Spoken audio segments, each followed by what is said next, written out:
ဒီကနေ့ခေတ်ယောဂီတွေကထင်ကောင်းထင်လိုက်ပဲတရားရိပ်သာသွားပြီးရက်ရှည်တရားကြီးထိုင်မှလို့ဒါကတော့လူကိုလိုက်လို့ဖြစ်တာခုတရားနားနေတာဟာလည်းပဲတရားကျင့်နေတာပဲเนาะဘာဖြစ်လို့တရားကျင့်နေတယ်လို့ပြောနိုင်ရတော့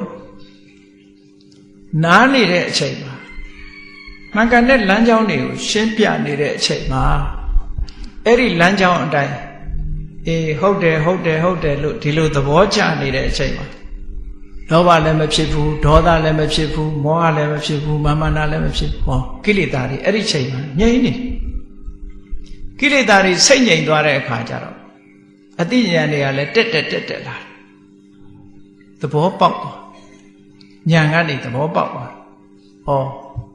တမက်တဖူရသွားကြတယ်ဆိုတာရှင်းတော့ကတရားနာရင်လည်းပဲရသွားနိုင်တယ်ဒါတော့ကိုယ့်ရဲ့အတိုင်းအတာတစ်ခုပေါ့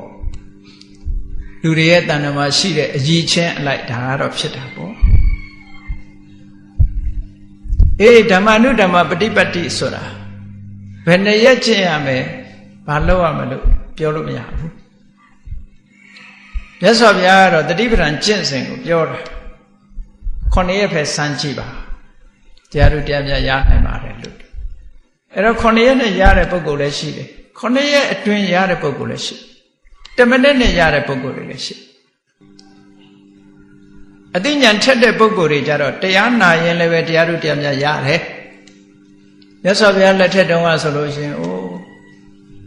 ဒေသနာဝတ္တနေဟုတ်လားတရားတစ်ခုဆုံးလိုက်တာနဲ့တပြိုင်နက်သိမ့်ချီတန်းချီတဲ့တတ္တဝါတွေကျွတ်တရားရသွားကြတယ်တပည့်စကြာတရားရဲ့အဆုံးမှာလူသားတွေကရှင်ကုဋ္ဌိညနတ်ပြမာတွေကပြမာတွေက18ကလေးကြီးတရားထုတ်နေတာမဟုတ်ဘူးတရားနားနေတဲ့အချိန်မှာစိတ်ဆိုင်ပြီးတော့ကိုယ်တဏ္ဍာမှာဖြစ်တဲ့တရားတွေပါပြောတဲ့စကားနောက်မှာလိုက်ပြီးရှုရင်း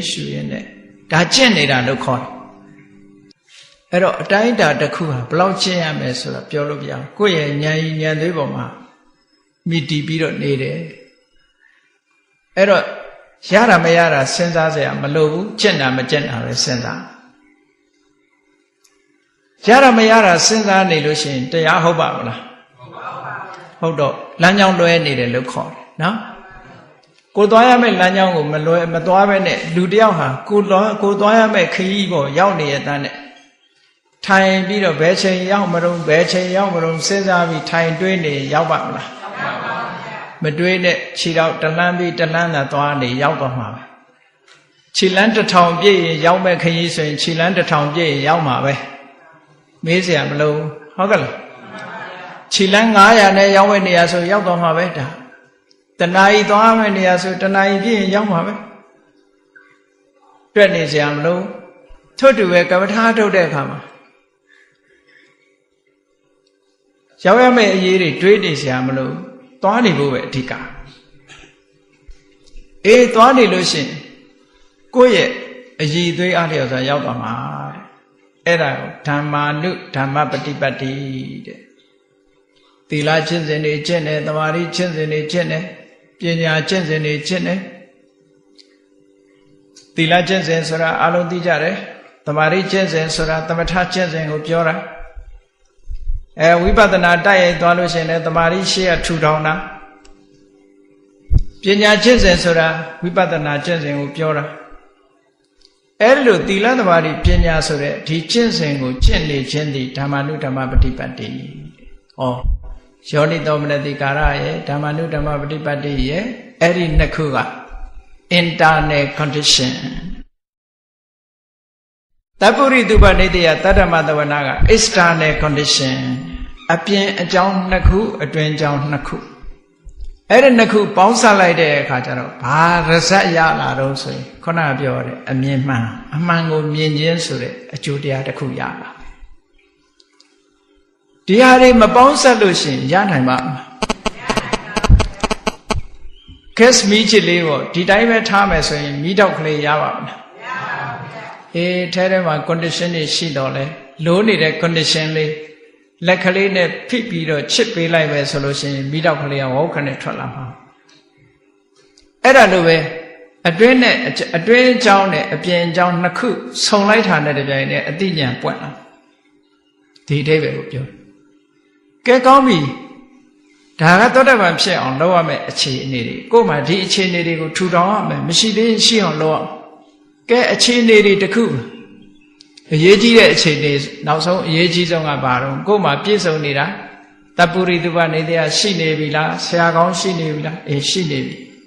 တတ္တမတဝနာနိနာနေတရားတွေနားထောင်ပြီးပြီလားထောင်ပြီးပြီဟောယောနိသောမနတိကာရအမှန်ကန်နှလုံးသွင်းမှုတွေရှိနေပြီလားရှိနေပြီဟောနောက်တစ်ခုဘာရှိရအောင်လို့ဓမ္မာနုဓမ္မပฏิပတ်တိသီလသမာဓိပညာဆိုတဲ့အကျင့်တွေကျင့်နေပြီလားကျင့်နေပြီဆိုရင်ဟောဒီလေးခုစုံလို့ရှိရင်ခုနကဒိဋ္ဌိလို့ဆိုတဲ့မှန်ကန်တဲ့အမြင်ပေါ်လာမှာပဲ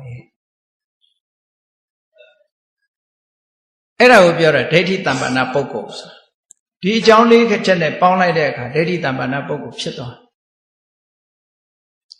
ကောင်းပြီဒီလိုဒိဋ္ဌိတမ္ပန္နပုဂ္ဂိုလ်ဖြစ်လာပြီဆိုလို့ရှိရင်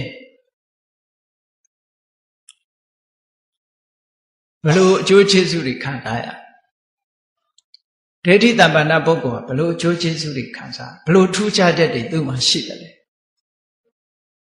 မြတ်စွာဘုရားကအာနိတန္တတုတ်အရာစကားနဲ့နားလည်အောင်ပြောရင်သောတာပန်ဖြစ်ခြင်းရဲ့အကျိုးကျေးဇူးသောတာပန်ဖြစ်လာလို့ရှိရင်ဘလို့ထူးခြားချက်တွေရှိတယ်လေနံပါတ်1ကသူတော်ကောင်းတရားပေါ်မှာခိုင်မြဲသွားတာတခုဒါပေမဲ့ပုရုဇဉ်တွေကမခိုင်မြဲသေးဘူးလို့ပြောတာနော်ပုရုဇဉ်တွေကဘယ်ခိုင်မြဲမလို့ဟိုကတစ်မျိုးဟောလိုက်ဟိုဘက်ပါသွားဒီကတစ်မျိုးဟောလိုက်ဒီဘက်ပါသွားနော်ဟိုကဟုတ်လို့ဒါဟုတ်လို့တွေဖြစ်နေပုရုဇဉ်တွေကြသောတာပန်ပုဂ္ဂိုလ်ကြတော့ဘသူကလာပြောလို့မရတော့ဘူးအပရပစ္စယောဘသူပေါ်မှာဘသူပြောတာမှမယုံဘူးကိုယ်တိုင်သိနေပြီထွေးသည်စားဖို့ထားတဲ့ပုဂ္ဂိုလ်ကလာမပြောနဲ့ထွေးသည်အကြောင်းနော်စားပြီးနေပြီဒီလိုပဲဖြစ်မှာပေါ့သူများပြောတာယုံစရာမလိုကိုယ်တိုင်တွေ့ပြီးပြီလေအဲ့ဒါလိုပဲအပရပစ္စယတတ္ထမနိယတသူတော်ကောင်းနဲ့ပတ်သက်ပြီးတော့ခိုင်မာသွားပြီခိုင်မာတာမှဘလို့ခိုင်မာတော့ဆိုဒီဘဝတည်းမဟုတ်ဘူးသေသွားနောက်ဘဝလည်းဒီတိုင်းဟိုနောက်ဘဝလည်းဒီတိုင်းလုံးဝမြဲသွားပြီလို့ပြောတာပုရုဇဉ်တွေကြတော့ရွေအောင်မှာဘုရားဘာသာမိသားစုနဲ့ဘုရားဘာသာအတိုင်းဝိုင်းမှာလာပြီးတော့ဖြစ်တဲ့အခါဘုရားကိုယ်ွယ်လိုက်တရားကိုယ်ွယ်လိုက်တန်ခါကိုယ်ွယ်လိုက်တရားနာလိုက်ဟိုဘက်အတိုင်းဝိုင်းရောက်တဲ့အခါကျတော့ဟိုလိုလုံးလိုက်ဒီလိုလုံးလိုက်နော်မြဲတာမဟုတ်ဘူးပတ်ဝန်းကျင်ရဲ့အခြေအနေတရားကိုလွန်ဆန်နိုင်ခြင်းမရှိကြအခုဗုဒ္ဓဘာသာဖြစ်လိုက်နောက်တစ်ခါဒီပြင်ဘာသာဝင်ဖြစ်လိုက်ဒီလိုပဲပြောင်းနေမှာပုထုဇဉ်ဆိုတာသောတာပန်ဖြစ်သွားရင်တော့ဘယ်တိုင်းဝိုင်းနဲ့ရောက်သွားတာတိမှတ်သွားပြီသူကတတ္ထမနိယတောသူတော်ကောင်းတရားမှာမြဲသွားပြီလို့ပြောတာတချို့ပုဂ္ဂိုလ်တွေကသောတာပန်လို့ပြောနိုင်လောက်တဲ့အနေအထားရှိတယ်ဘုန်းကြီးတို့ကြားဘူးတဲ့ true story လေးတစ်ခုရှိပြင်သစ်နိုင်ငံကပြင်သစ်အမျိုးသမီးတယောက်သူမိဘတွေကခရစ်ယာန်တွေသူကစာဘဝါဒနာပါတော့ဘာသာအုပ်ဖတ်တယ်ဆိုဓမ္မပဒဂါထာလေးတွေဖတ်တယ်အဲ့ဒီဓမ္မပဒဂါထာဖတ်ရင်နဲ့ဘုရားဘာသာဖြစ်သွားကြည်ဘယ်လိုဟိုဘက်အတိုင်းဝိုင်းတွေကြီးမရဘူးဒီဘက်ပြန်ရောက်တာအဲ့လိုပုဂ္ဂိုလ်မျိုးတွေဟာတခြားအတိုင်းဝိုင်းမှာရှိပြီးပြောတဲ့လူမရှိဘဲနဲ့သူ့ကိုယ်သူလမ်းကြောင်းပြန်တဲ့နိုင်တဲ့ပုဂ္ဂိုလ်တွေဟာဒါတမ္မာပုဂ္ဂိုလ်မဟုတ်ဘူးနော်တမ္မာပုဂ္ဂိုလ်မဟုတ်ဘူးသောတာပန်လူဝင်စားလို့ကြားဘူးခြင်းမှာကြားဘူးမယ်ပေါ့သို့တော့မဖြစ်နိုင်ဘူးဆိုတာတော့မဟုတ်ဖြစ်နိုင်တယ်တချို့ကလေးတွေဟာငယ်ငယ်လေးတွေဖရာတရားမြဲလာသူများအသက်မတတ်ဘူးတချို့ကလေးတွေကမွေးရပါညင်ကလေးတွေနော်သူများအသက်မတတ်ဘူးအဲ့ဒါလို့အနေထားပုဂ္ဂိုလ်လေးတွေဟာသူတော်ကောင်းစိတ်ကလေးကအမေကတင်ရတာမဟုတ်ဘူးအဖေကတင်ရတာမဟုတ်ဘူးပတ်ဝန်းကျင်ကိုအတုခိုးတာမဟုတ်ဘူး သူစိတ်ကိုဖြစ်လာတဲ့ပုဂ္ဂိုလ်တွေကဒါတမန်ပုဂ္ဂိုလ်တွေမဟုတ်ဘူးသောတာပန်လို့တောင်ပြောနိုင်တဲ့ပုဂ္ဂိုလ်မျိုးတွေပေါ့ဒါမျိုးတွေရှိတာပဲဒါကြောင့်မို့လို့သောတာပန်ဖြစ်သွားပြီဆိုရင်တတ္ထမနိယတောတဲ့သူတော်ကောင်းတရားနဲ့ပတ်သက်ပြီးခိုင်မြဲသွားပြီလို့ပြောတာမပြောင်းတော့နော်တမန်ပုရုဇဉ်တွေကတော့အခုဓမ္မံတရဏံကိစ္ဆာမိဆိုပေမဲ့လို့နောက်ရကြတော့ဓမ္မံတရဏံကိစ္ဆာမိဆိုကြမှာဆိုနိုင်မှာတခြားဘဝတခြားအတိုင်းဝိုင်းရောက်သွားရင်ပြောင်းသွားမှာနောက်အကျိုးတစ်ခုကဘာလို့ဆိုရင်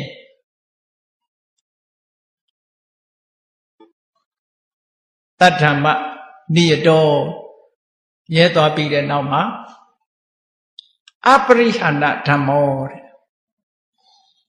ရထားတဲ့အခြေအနေတစ်ခုကဘယ်တော့မှနောက်ဆုတ်မသွားဘူးရုပ်လျော့မသွားဘူးယော့မသွားဘူးလို့ဆိုလို့သူမြင်ထားတဲ့အသိဉာဏ်ကနေပြီးတရွေးသားမှနောက်ပြန်ယော့မသွားဘူးတဲ့သူရထားတဲ့အသိဉာဏ်ကတိုးတာတိုးလာမယ်ယော့မသွားဘူးတဲ့ဆိုလိုတာကလူတွေနားလည်အောင်ပြောမယ်ဆိုရင်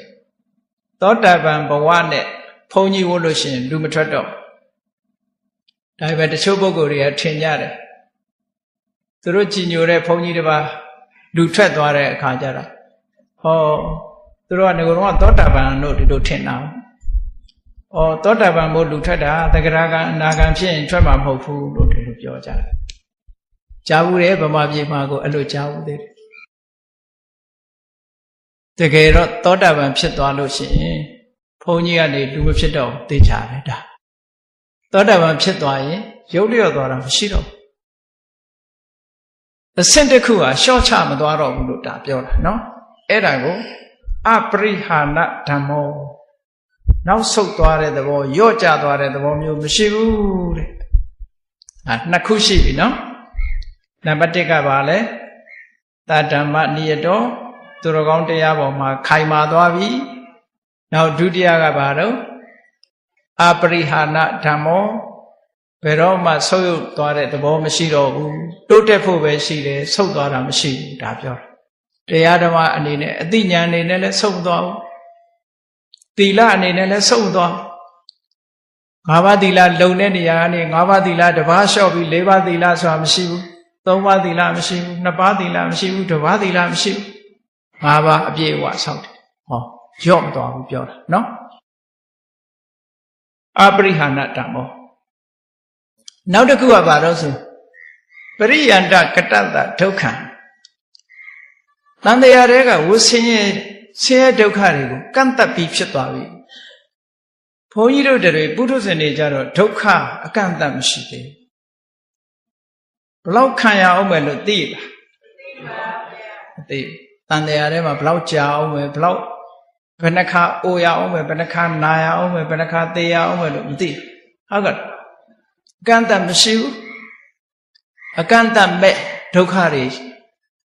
အတိုင်းတာမဲ့ဒုက္ခတွေရှိနေတော့မယ်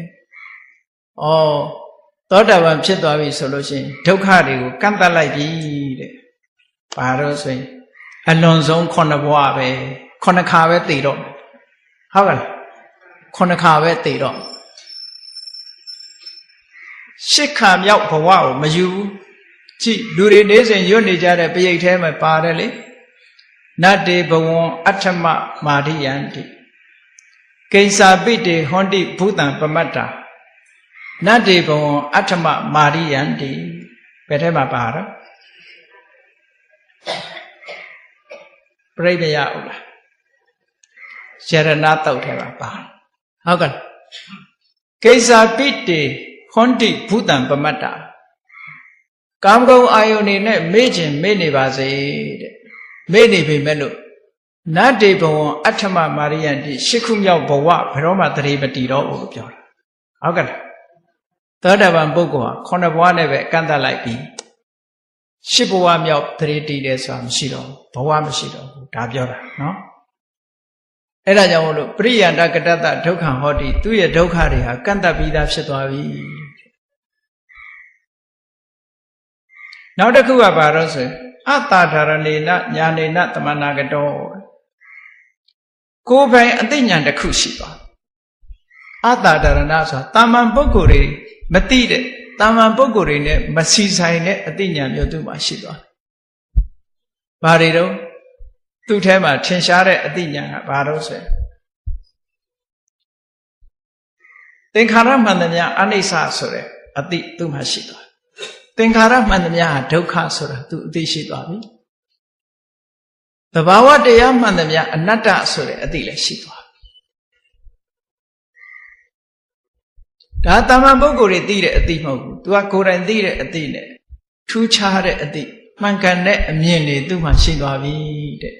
ဒါကိုပြောတာအတ္တဓာရဏေနညာနေနဘုရုဇဉ်တွေနဲ့မဆက်ဆံတဲ့သီးသန့်သောတာပန်ပုဂ္ဂိုလ်တွေရှိတိုင်းတဲ့သောတာပတ္တိမဉ္ဇဉ်ဆိုတဲ့အမှန်ကိုမြင်တဲ့နိဗ္ဗာန်ကိုမြင်တဲ့ဉာဏ်နဲ့ပြည့်စုံသွားပြီလို့ပြောတာနောက်တစ်ခုကဘာလို့ဆိုရင်ဟေတုစတ္တသုဒိဋ္ဌောအကြောင်းတရားအစစ်မှန်ကိုသူမြင်သွားပြီတဲ့ဘုန်းကြီးတို့တွေအကြောင်းတရားအစစ်မှန်မမြင်သေးလို့ရှိရင်ဟိုဟာကိုအကြောင်းထင်ဒီဟာကိုအကြောင်းထင်လောကမှာလူတွေဟာအကြောင်းနဲ့ပတ်သက်ပြီးဇဝေဇဝါဖြစ်နေတုန်းပဲဒီကနေ့ခေတ်တောင်တာမန်လေးတောင်ဇဝေဇဝါရှိနေကြတော့မယ်လေအကြောင်းစစ်အကြောင်းမှန်ကိုမသိသည့်အတွက်ကြောင့်ဘေရင်ဆရာဟောရင်လည်းယုံလိုက်တာပဲဘိုးတော်ပြောလိုက်ရင်လည်းယုံလိုက်တာပဲဟိုလူကပြောယုံဒီလူကပြောယုံမယုံကြဘူးလားသွားပြီးတော့ဘေရင်လေးလည်းမေးလိုက်ရအောင်မနော်လူပြောသူပြောအကြောင်းတွေကိုဒီအကြောင်းဟုတ်လောက်ခဲ့ဆိုပြီးတော့အစွဲလန်းနေနဲ့ယုံနေကြဒါမလောက်ကောင်းဘူးလောက်ကောင်းတယ်ဆိုတဲ့အကြောင်းတွေလည်းယုံကြတာအမျိုးစုံဟိုလူပြောယုံဒီလူပြောယုံဆိုတာအကြောင်းမှန်ကိုမသိလို့ပဲဒါအကြောင်းမှန်ကိုမသိလို့သောတာပန်ဖြစ်သွားရင်ဘာကြောင့်ဆိုတာသူလက်ခံသွားပြီအကြောင်းကိုမြင်သွားပြီတဲ့ဒါကြောင့်မို့ဟေတုစတ္တသူဒိဋ္ဌောသူဒိဋ္ဌာဆိုကောင်းကောင်းကြီးမြင်တယ်မှန်မှန်ကန်ကန်မြင်တယ်ဆိုတဲ့အဓိပ္ပာယ်ပြောအကြောင်းတရားတွေကိုမှန်မှန်ကန်ကန်မြင်သွားပြီဘယ်ဟာအကြောင်းဟုတ်တယ်ဘယ်ဟာအကြောင်းမဟုတ်ဘူးသိသွားသည့်အတွက်ကြောင့်မမှန်မကန်တဲ့အကြောင်းတရားတွေကိုအကြောင်းဖြစ်လက်ခံပါမလားလက်မခံဘူးတနေ့ကတည်းကယရဏကုဏပွဲမှာလေထိန်မြင်ခုတ်အဲ့ဒီနတ်ပွဲမှာထိန်မြင်ခုတ်တယ်လို့ပြောတာဂျာနယ်ထဲတွေ့တာပါထိန်မြင်ခုတ်တော့အဲ့ဒီထိန်သားဆောင်ထားရင်လက်ကောင်းတယ်ဟောဒါအကြောင်းတရားကိုယုံတာမဟုတ်လားဒီထိန်သားလေးဆောင်ထားတာနဲ့လက်ကောင်းတယ်ဆိုတာဘယ်လိုလုပ်ဖြစ်တာနော်အဲ့တော့လက်ကောင်းတယ်ဆိုပြီးတော့အဲ့ဒီထိန်သားလေးရဖို့ရအတွက်လူချရဲကြတာလက်ကောင်းမကောင်းတော့မသိဘူးတဲ့တယောက်တယောက်နဲ့နင်းလို့ဆေးရုံရောက်တဲ့လူရောက်ဒုက္ခရောက်တဲ့လူရောက်လက်ကျိုးသူကျိုးခြေကျိုးသူကျိုးအဲ့ဒါကတော့ဒိဋ္ဌဓမ္မပဲအဲ့ဒီထိန်သားလေးဆောင်ထားလို့လက်ကောင်းမကောင်းอ่ะမသိဘူးအဲ့တော့ဒါလေးဆောင်ထားတာနဲ့လက်ကောင်းတယ်လို့ယုံတာကအကြောင်းတရားမဟုတ်တာကိုယုံတာပဲဟုတ်ကဲ့မှန်ကန်တဲ့အကြောင်းတရားမဟုတ်ဘူးဒါကြောင့်မို့လို့သောတာပန်ဖြစ်သွားပြီဆိုရင်မှန်ကန်တဲ့အကြောင်းတရားဟာကောင်းကောင်းကြီးမြင်သွားပြီတဲ့ဒါကြောင့်မို့မယုံတော့ဘူးဒါရင်လားလို့ဆိုတော့မဟုတ်ဘူးဟေတုသမုပ္ပန္နာသဓမ္မအကြောင်းကြောင့်ဖြစ်ပေါ်လာတဲ့အကျိုးတရားတွေနဲ့ပတ်သက်ပြီးတော့ကောင်းကောင်းကြီးမြင်သွားပြီတဲ့အကြောင်းကိုလည်းမြင်တယ်အကြောင်းကြောင့်ဖြစ်တဲ့အကျိုးကိုလည်းမြင်တယ်ဆိုတော့တန်တရားရှိပါအောင်မလားရှိပါပါအဲ့ဒါကိုသောတာပန်ဖြစ်ရင်တန်တရားကင်းတယ်ဆိုအဲ့ဒါပြောသောတာပန်ဖြစ်လို့တန်တရားကင်းသွားပြီဆိုအကြောင်းတရားနဲ့အကြောင်းရဖြစ်ပေါ်လာတဲ့အကျိုးနဲ့ပတ်သက်ပြီးဟုတ်သလားမဟုတ်ဘူးလားတွေးတောပြီးတော့ယုံမှားနေကြမရှိဘူးပေါင်းလိုက်တဲ့အခါမှာသောတာပန်ဖြစ်ရလို့ရရှိလာတဲ့အကျိုး6မျိုးတဲ့ဟုတ်ကဲ့ပြန်ပြီးတော့ပြောပြ6မျိုးอ่ะနံပါတ်1ကသူတော်ကောင်းတရား၌ခိုင်မြဲခြင်းတတ္ထမနိယတနံပါတ်2ကအပရိဟာဏဓမ္မဘယ်တော့မှကိုချင်းတရားကဆုပ်ယုပ်သွားတာမရှိဘူးနံပါတ်3ကဒုက္ခကိုအကန့်အသတ်လုပ်ပြီးသားဖြစ်သွားပြီနံပါတ်4ကသူများနဲ့မတူတဲ့အသိဉာဏ်ရသွားပြီနော်နံပါတ်5ကအကြောင်းတရားတွေကိုကောင်းကောင်းမြင်ပြီနံပါတ်6ကအကြောင်းကြောင့်ဖြစ်တဲ့အကျိုးတရားတွေကိုကောင်းကောင်းမြင်တယ်ဆိုဒါသောတာပန်ဖြစ်လာတဲ့ပုဂ္ဂိုလ်အတွက်အကျိုးကျေးဇူး ဒါရင်လားလို့ဆိုတော့သောတာပန်ဖြစ်လာတဲ့ပုဂ္ဂိုလ်တယောက်ဟာဒီအကျိုးကျေးဇူးတွေရလာသည့်အတွက်ကြောင့်သောတာပန်ပုဂ္ဂိုလ်တွေဟာဘယ်တော့မှမလုတော့တဲ့ဟာတွေရှိသေးတယ်နော်ဘယ်တော့မှမလုတော့ဘူးသောတာပန်ဖြစ်လာသောတာပန်ဖြစ်သွားတာနဲ့တပြိုင်နက်တန်ရောစဉ်၃မျိုးလည်းဖယ်ရှားလိုက်ကြည့်ပရိကြီးတဲ့ကယရဏတုတ်သာဟာဝတ္တဒသနတံပရာယတယတုဓမ္မာဇဟိတာဘဝန္တိသာဟာဝတ္တဒသနတံပရာယဆိုဒသနတံပရာဆိုတာသောတပတ္တိမဉ္ဇဉ်နဲ့ပြည့်စုံလိုက်တာသောတပတ္တိမဉ္ဇဉ်ကိုရလိုက်တာနဲ့တပြိုင်နက်တဲ့တယတုဓမ္မာဇဟိတာဘဝန္တိသူ့တဏ္ဍမှာဟောဒီတန်ရောစဉ်၃မျိုးဟာဖယ်ရှားပြီးဖြစ်သွားပါတယ်တဲ့အဲ့ဒီတန်ရောစဉ်၃မျိုးကဘာလဲလို့ဆိုရင်သက္ကာယဒိဋ္ဌိဝိသိကိစ္စတင်္စသီလပဒံဝါပိယထဋ္ဌိကိစ္စဟောသောတာပန်ဖြစ်သွားလို့ရှိရင်ဟောဒီတန်ရောစဉ်၃မျိုးဟာဖယ်ရှားပြီးသားဖြစ်သွားတယ်ဒါလည်းအကျိုးကျေးဇူးပဲနော်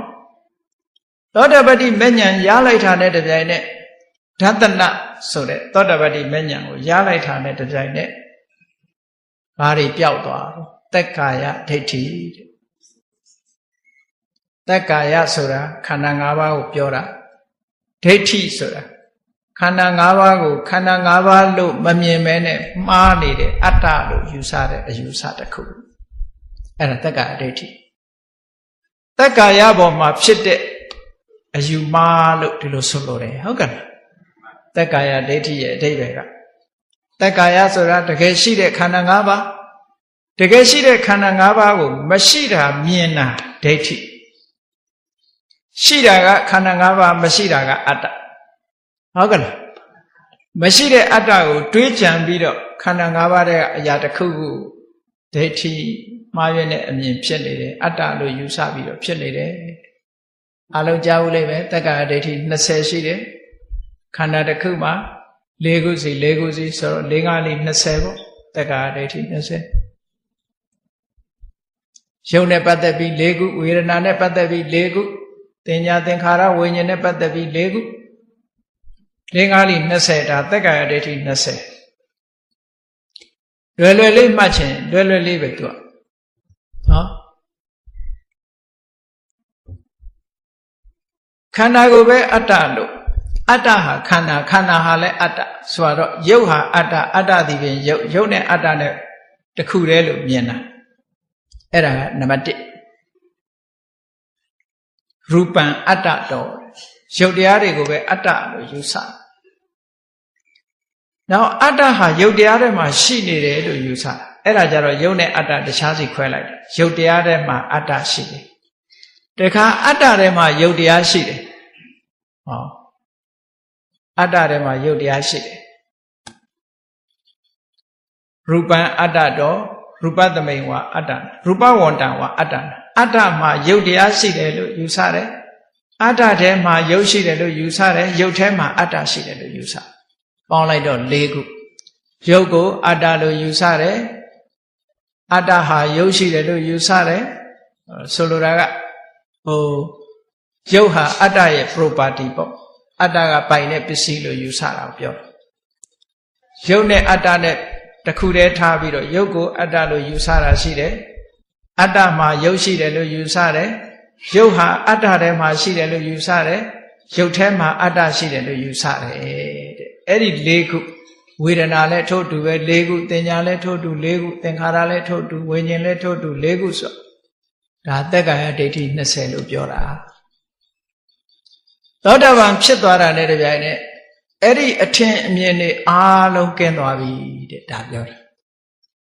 သက္ကာယဒိဋ္ဌိအထင်မြင်တွေမရှိတော့ဘူးဆိုတော့တန်တရားဆိုတာရှိအောင်မလားရှိပါဘူးအမှန်မြင်မှတော့တန်တရားဆိုတာပဲရှိတန်တရားဆိုတာအမှန်မမြင်မှဖြစ်တာလေမှန်တာကိုမြင်ပြီးတဲ့နောက်တန်တရားဆိုတာမလာတော့ဘူးဒါကြောင့်ဝိသိကိစ္စဆိုတာလည်းမရှိတော့ဘူးတဲ့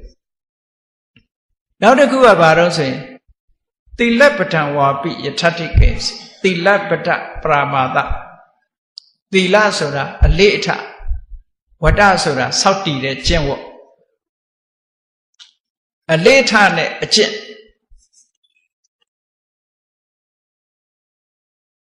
နိုင်ငံညာသီလဗဒပရမတ္တကိုပြန်တဲ့လူတွေက right and ritual လို့ပြန်မမှန်ဘူး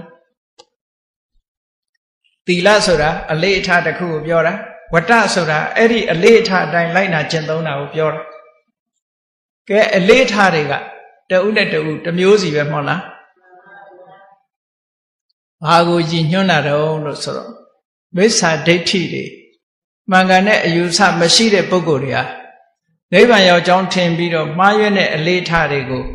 လိုက်နာကျင့်သုံးဖို့စောင့်တည်ထားတာကိုသီလဝတ္တဒီလိုခေါ်တာနော်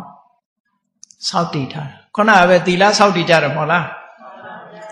သီလဆိုတာဒီနေရာမှာအလေးအထားကိုပြောတာဆိုပါစို့နွားတစ်ကောင်ကိုကြည့်နွားရဲ့အလေးထားရှိတယ်မဟုတ်လားနွားရဲ့အလေးထားဆိုတာနွားအပြုအမူနွားဆိုတာလေးချောင်းထောက်ပြီးတော့သွားတယ်ဒါနွားရဲ့သီလပဲဟုတ်ကဲ့ဒီနေရာမှာဟိုကိုချင်းသီလနဲ့သွားမရောနဲ့နော်သီလဆိုတာအလေးအထား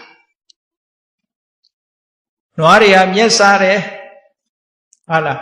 နွားသွားကြည့်လိုက်လို့ရှင်သိတာပေါ့သူဘာလုပ်နေလဲဆိုသူ့ရဲ့အမူအရာတွေအားလုံးဟာဒါဂောသီလကဲခွေးတွေကိုမျက်စိအောင်မဲ့ခွေးတွေပေါ်ခွေးရဲ့အလေးအထားကြည့်ခွေးဆိုတာလေးပဲထောက်ပြီးတော့သွားတယ်အစာစားရင်ပါးစပ်နဲ့ယူစားတယ်နော်အိတ်တဲ့အခါမှာခြားလဲလှုပ်ပြီးတော့အိတ်တယ်ဟောဒါခွေးရဲ့အလေးထားကျင်ကြီးကျန်ငယ်စောတဲ့အခါမှာသူ့အလေးထားနဲ့သူစွတ်အဲ့ဓာတွေကသီလလို့ခေါ်တယ်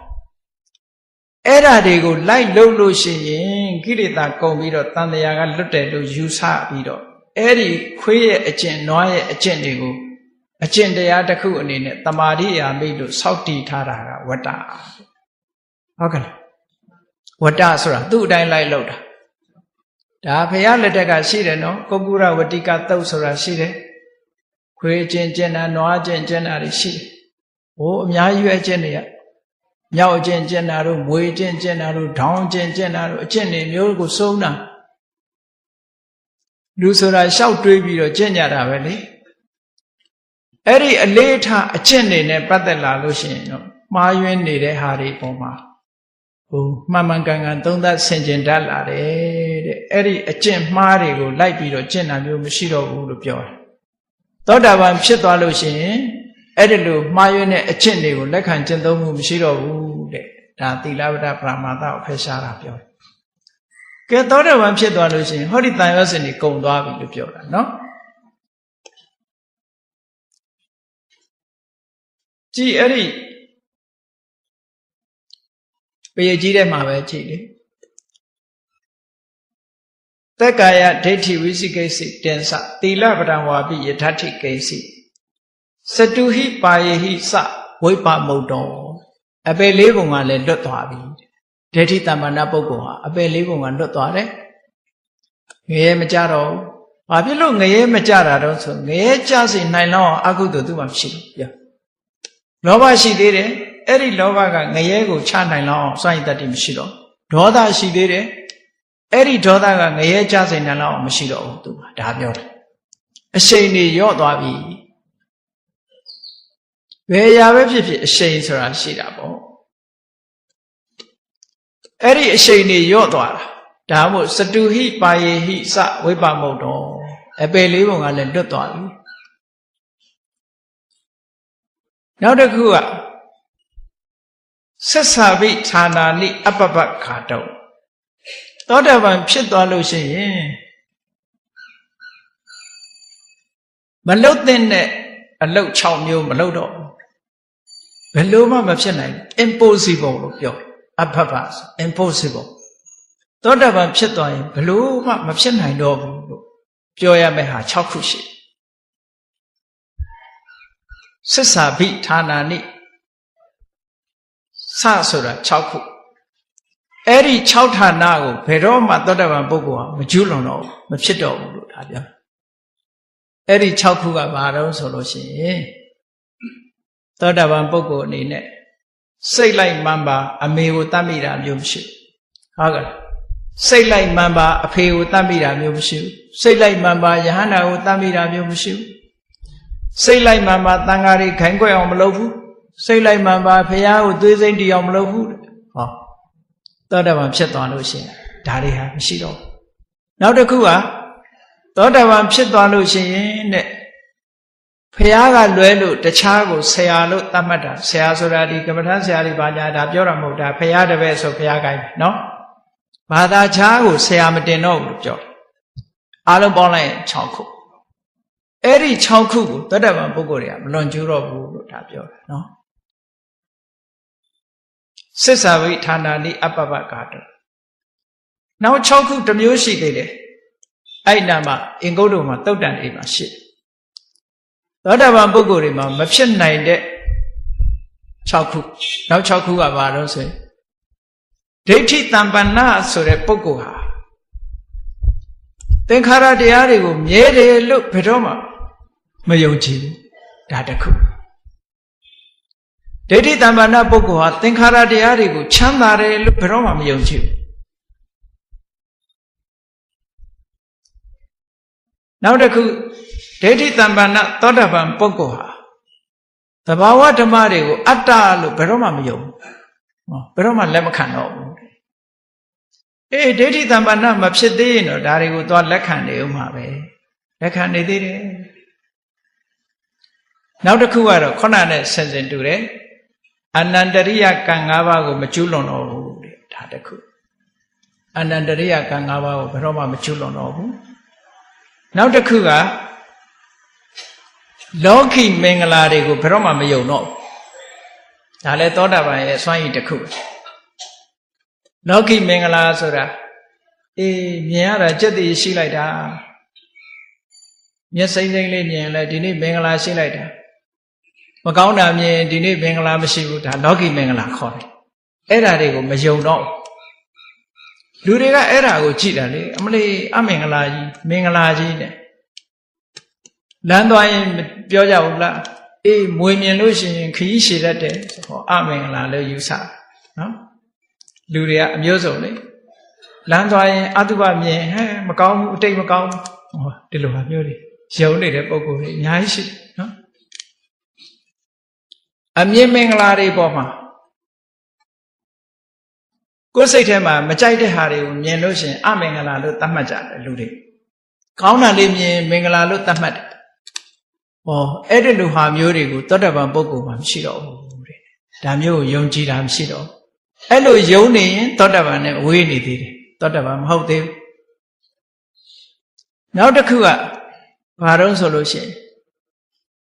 ကုသိုလ်ကောင်းမှုလုပ်ဖို့ရအတွက်ဘုရားသာသနာကလွဲလို့တခြားသာသနာမှာကုသိုလ်လုပ်သင့်တယ်လို့ဆိုလိုတာကလူတန်းထောက်ပံ့တဲ့အကျိုးရှိတဲ့နေရာလို့သတ်မှတ်ချက်မရှိဘူးဒါပြောတာမြတ်သောအလှခံပုဂ္ဂိုလ်ကိုရွေးချယ်တဲ့နေရာမှာတခြားဘာသာမှာမရွေးချယ်ဒါကမလှူဘူးလို့ပြောတာမဟုတ်ဘူးနော်မလှူဘူးဆိုတဲ့စကားနဲ့ဒီစကားနဲ့မတူဘူးအလှခံပုဂ္ဂိုလ်ကိုရွေးချယ်တဲ့အခါမှာဘုရားသာသနာကိုရွေးချယ်တယ်ဒါပြောတာတခြားပုဂ္ဂိုလ်တွေကတော့စုကြုံနေမြင်မရွေးတရိစ္ဆာန်တောင်လှူရသေးတာပဲလှူတယ်မလှူဘူးပြောတာမဟုတ်ဟုတ်ကဲ့ဒက္ခိနေယမြတ်သောပုဂ္ဂိုလ်မြတ်သောအလှခံရှိတယ်လို့လက်ခံတာဟောဘုရားသာသနာမှာတရားဓမ္မကိုကျင့်ကြံတဲ့ပုဂ္ဂိုလ်တွေမှသာလေတကယ်မြတ်သောအလှခံပုဂ္ဂိုလ်ဖြစ်တယ်လို့ဒီလိုလက်ခံတာပြောအဲ့တော့သောတာပန်ဖြစ်သွားလို့ရှိရင်ဒီသာသနာကတရားဓမ္မကျင့်ကြံပုဂ္ဂိုလ်တွေကလွဲတခြားပုဂ္ဂိုလ်တွေကမြတ်သောအလှခံတိုက်တဲ့ပုဂ္ဂိုလ်မြတ်သောဆိုတဲ့စကားလေးပါတယ်နော်အဲ့တော့အလှမခံတိုက်တဲ့ပုဂ္ဂိုလ်ဆိုတာလောကမှာမရှိဘူးပေါ့အလှခံတိုက်တယ်ဆိုတာနဲ့အလှခံဆိုတာနဲ့မတူဘူးနော်ခံတိုက်တာဆိုတာဂုံကိုပြောတာအလှခံဆိုတာကတော့တိရစ္ဆာန်မှာပါတယ်လေတိရစ္ဆာန်လေးတွေကျွေးတိရစ္ဆာန်မှာအလှခံတိုက်တဲ့ဂုံရှိပါမလားမရှိဘူးသို့တော့သူ့ကိုမလှူရဘူးလားမပေးရဘူးလားပေးရဟောစကားကမတူဘူးကွဲရမယ်နော်မကွဲလို့ရှိရင်ရောထွေးနေတတ်တယ်အေးသောတာပန်ပုဂ္ဂိုလ်ဖြစ်သွားလို့ရှိရင်အလှခံထိုက်တဲ့ပုဂ္ဂိုလ်ဆိုတာသာသနာမှာတည်းပဲရှိတယ်လို့သိလာတယ်။ဒီငါးချက်နံပါတ်5ချက်မဟုတ်တော့ဘူးပြောအဲ့ဒီအိဗယ်မျိုးပြောသိကွဲကွဲပြားပြားသိလာတယ် အဲ့ဒါကိုပြောတာသစ္စာပိဌာနာနိအပ္ပပဂါတောဒီ6ခုသောအကြောင်းတရားတွေနဲ့ပတ်သက်လာရင်သောတာပန်ဖြစ်တဲ့ပုဂ္ဂိုလ်ဟာမလုပ်တော့ဘူးရှောင်သွားပြီလို့ပြောတာ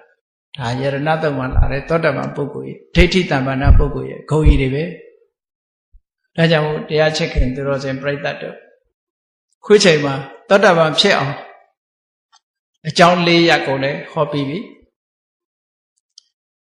သောတာပန်ဆိုတာရဲ့အဓိပ္ပာယ်ကိုလည်းရှင်းပြီးပြီဒိဋ္ဌိတမ္ပန္နဆိုတဲ့ပုဂ္ဂိုလ်ရဲ့အဓိပ္ပာယ်ကိုလည်းရှင်းပြီးပြီအဲ့ဒီပုဂ္ဂိုလ်ဖြစ်တဲ့နိလန်းတွေကိုလည်းပြောပြီးပြီဖြစ်လာလို့ရှိရင်ရရှိတဲ့အကျိုးတရားတွေကိုလည်းထိုထိုသုတ်တန်တွေကထုတ်ပြီးတော့ပြောပြီးပြီဒါကြောင့်မို့လို့ဘုရားမြတ်စွာဟောကြားတော်မူခဲ့တဲ့လမ်းစဉ်တွေသာသနာတော်ကြီးတည်ရှိနေတဲ့အချိန်မှာဒီလမ်းကြောင်းကိုရှောက်ရင်တို့ဒီစခန်းရောက်မှာလို့ကိုယ်စီကိုယ်ကယုံကြည်ပြီးတော့မှန်ကန်သောအကျင့်ကိုကျင့်ခြင်းဖြင့်အနည်းဆုံးသောတာပတ္တိမဲ့သောတာပတ္တိဖို့ကအစာမဲ့ဖို့နိဗ္ဗာန်ကိုကိုယ်စီကိုယ်ကမျက်မှောက်ပြုနိုင်ကြပါစေကုန်သတည်း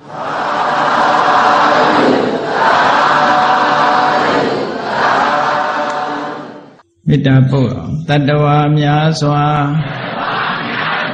ဘေးရန်ကွာချမ်းသာကြပါစေတတ္တဝါများစွာဘေးရန်ကွာချမ်းသာကြပါစေမေတ္တာရေချမ်းသောငါဖြံငြိမ်းချမ်းကြပါစေမေတ္တာရေချမ်းသောငါဖြံ